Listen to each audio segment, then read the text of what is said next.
তাই সে 3টা নারিকেল লইলেন উনান তৈরি করিয়া, সুবর্ণের পাতিলের দিল চড়াইয়া।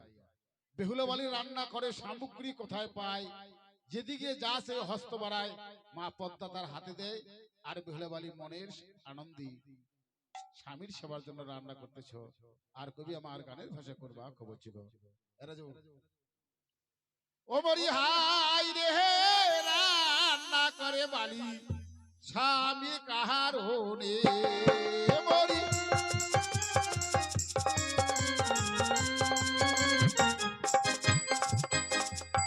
মুখের ডালি ঢালিল ডাবরে সুবর্ণের থালা দিল তাহার উপরে মরি।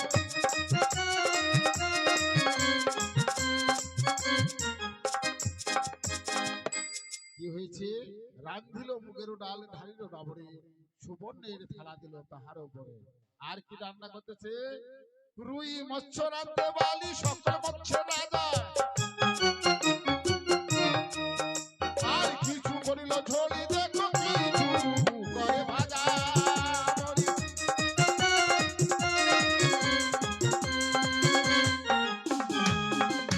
বাবার গৃহে থেকে বালি রান্না ভালো জানে, শাক মৎস্য পুড়িয়া তেলে পুড়িয়া সারে মরি।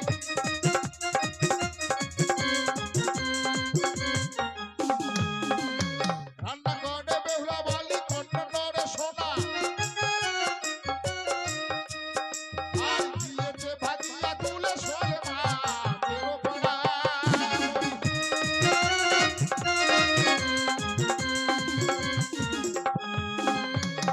যাই হোক, আপনারা হয়তো মনে মনে চিন্তা করতেছেন যে বেহুলা বালি এগুলো বাসর ঘরে কোথায় পাচ্ছে। আমি পূর্বেই বলেছি যে রান্না করে বেহুলা বালি সামগ্রী কোথায় পায়, যেদিকে যা সে হস্ত বাড়ায় তা পদ্মায় দেয়। আর বেহুলা বালি রান্না করতেছে গো। আর কি রান্না করতেছে? তাই রাঁধিল খাসির মাংস তার বানালো ঝোল, কিছুটা জল পয়ানে তারে বানায় ঝোল।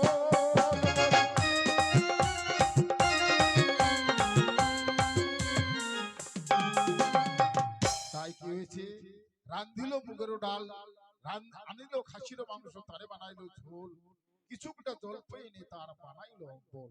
তাই এইভাবে টক তৈরি করেছে। বলতেছে আমি টক মুখে রাখবো না গো, আমাকে মিষ্টি মুখ করাতে হবে। কিভাবে মিষ্টি মুখ করাচ্ছে? রান্না করে বেহুলা বালি চক্ষে বহে নীর, পঞ্চশর দুধ ধেনি তারে বানাইলো ক্ষীর। এইভাবে এক ভাত আর পঞ্চবঞ্জন করিল রন্ধন, নিদ্রায় পড়েছে বালা পনিক নন্দন। তাই দেখতেছি তার স্বামী ঘুমিয়ে অচৈতন্য হয়ে গেছে গো। বেহুলা বালি তার স্বামীকে ডেকে ডেকে কোন বাক্য বলছে গো।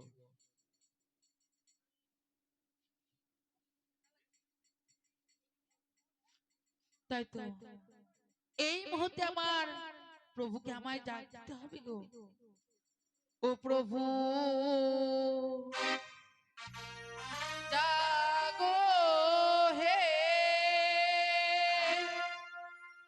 ও প্রভু ওঠো হে গো হি হি হি।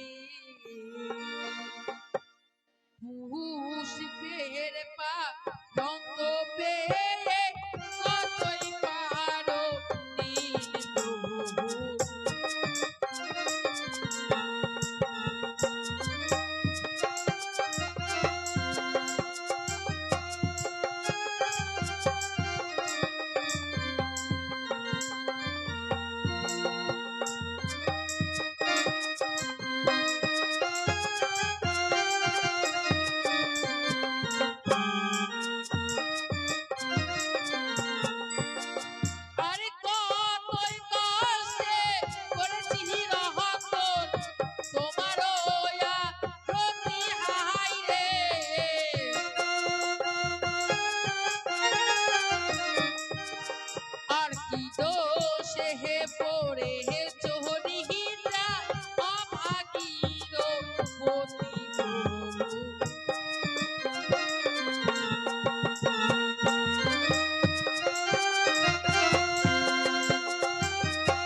স্বামীর শরীরে ঢাকা রেখে হস্তের কালে ধুত করে শুয়ে নিদ্রে যাব। আমার স্বামী চৈতন্য পিলে তাকে উঠে ভোজন করাবো।